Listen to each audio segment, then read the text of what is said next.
नाही असं नाही, परंतु काही बेसिक मुद्द्यावर आज आपल्याला ठराव पास करायचा आणि पत्रकार परिषद ठेवली आपण, प्रेस मधून आपण त्याला पब्लिश करू. मला असं वाटतं आपण नांदेड जिल्ह्यापुरतं आपल्याकडे एकूण जिल्हा परिषद सर्कल 65, त्यातले 17 सर्कल ओबीसीला, महिला असतील पुरुष असतील. आपण टार्गेट 17 सर्कलवर लक्ष केंद्रित करा पहिल्यांदा. म्हणजे आपल्या घरामध्ये घुसखोर येणार नाही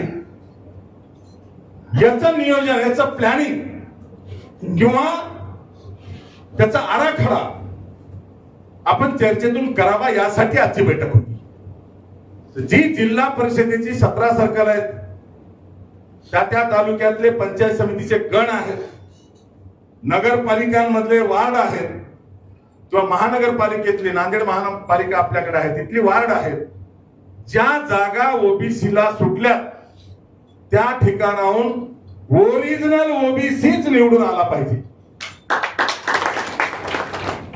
आणि आपण पहिला ठराव आज असा मांडू, कोण्याही पक्षाने बोगस कुणबी ओबीसीला उमेदवारी देऊ नये.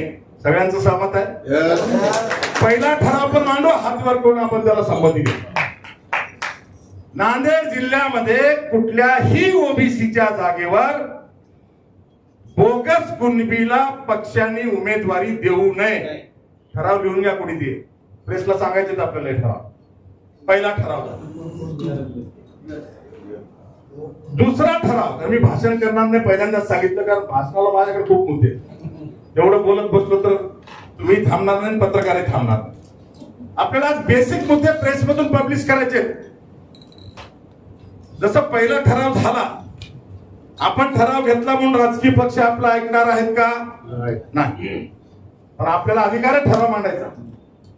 आता पुढचा ठराव आपला असा आहे, जर असं असताना सुद्धा कोणत्याही राजकीय पक्षाने ओबीसीच्या आरक्षित जागेवर बोगस कुणबीला उमेदवारी दिली तर ओरिजिनल ओबीसी एससी एसटी त्यांना मताची फुल्ली सुद्धा देऊ नये.